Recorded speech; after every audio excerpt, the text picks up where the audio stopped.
Hey everybody, this is Congressman Andy Ogles coming at you with It's Time to Restore the Republic. Now, for those of you that knew me when I was county executive or county mayor of Maury County, you know that I would do a daily update during COVID.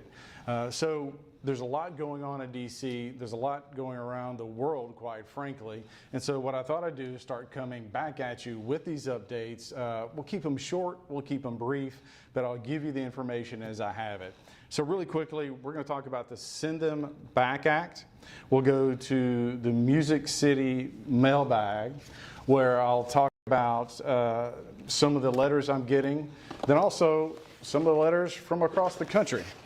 And then also we'll see, or we'll talk about what just happened with, take my volume down, it's killing me. But what happened with the Intel chairman and his comments regarding a national security threat, and he announced it right before a vote. So with that, so I dropped a piece of legislation called the Send Them Back Act. Now, we all know that the southern border is wide open. We know that Joe Biden and his administration has allowed an invasion of this country of illegal immigrants. So much so that the House of Representatives just impeached Mayorkas, the Secretary of Homeland Security. And so what this does is anyone who's come into this country illegally, since Joe Biden took office, they would be subject to automatic deportation from the United States of America. And it should be noted, I know that that's difficult. Some might say that that's not compassionate, but this is our country. We get to decide who comes in, we get to decide who stays. And I would argue, if you're here illegally, you've got to go.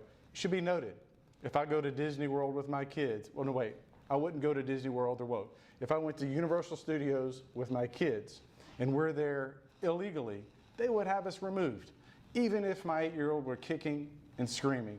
If you want to come into this country, you've got to do it the right way. We're going to go to the mailbag really quickly. Most of these pertain with Jack Smith. So to give you context, I'm a very prolific legislator. Your average freshman in their first year will offer 15, maybe 20 pieces of legislation. In my first year, I offered 87. Now, the good news, or the bad news, however you want to look at it, is I get lots of mail. This is just a couple of days worth from across the country.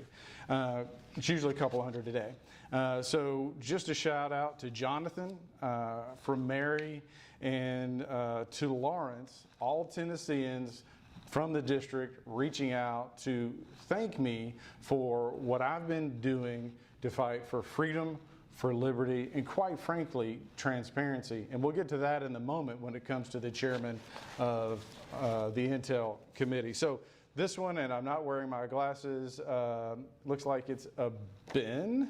And I have honestly no idea where it's from. I can't read the postmark. Here on a second, let me get my glasses. Oh, Oklahoma. So Ben from Oklahoma, let's dig down in the bag here. We've got Miss Norma from Pennsylvania and Miss Lois also from Pennsylvania. I want to thank Pennsylvania for this shout out. A little bit of a surprise, we've got Miss Linda from Oregon. So there are some freedom-loving people in Oregon, despite it being the left coast. Really quickly, if you're paying attention to the news yesterday, the chairman of the Intelligence Committee came out, made a statement talking about an imminent threat to the United States of America. Well, that was concerning because there was no follow-up, there was no details. It spooked domestic markets. It spooked international markets. The White House and the Pentagon had to come out and tamp down the concern. It scared the American people. Look, understand it's an election year. Understand there's going to be political rhetoric on both sides. But if there's one committee that has to be above that, who sets aside political agendas, party, or anything, and focuses solely on the safety of the American people, it has to be the Intelligence Committee. The chairman has since said that he colluded with the White House, the same White House that wants a never-ending war in Ukraine, the same White House that wants an unreformed FISA. What you need to understand is FISA is being used, yes, to spy on foreign nationals, but it's also being used to spy on Americans. And we're demanding that if you're going to spy on an American, that the Fourth Amendment is protected and that you have to get a warrant. And this chairman wants a never-ending war, and he wants an unreformed FISA.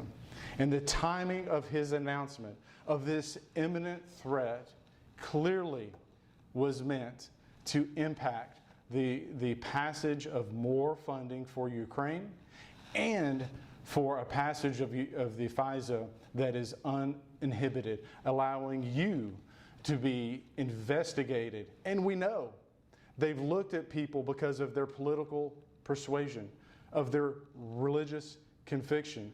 We've had individuals from the intelligence community spying on their girlfriends. This is real, and it's being weaponized against the American people. So I'm not going to apologize for being outspoken. I wrote a letter to the Speaker. I specifically requested that an inquiry be made to make sure that domestic and foreign policy was not affected by personal political agendas. So with that, my name is Andy Ogles, but we're going to cut to a clip that I want you to see. The conduct of the response in Gaza, in the Gaza Strip, has been over the top. I think that,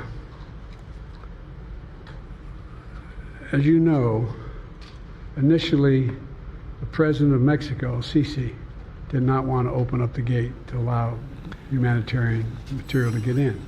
So if you saw that clip, Biden confused Mexico with Egypt.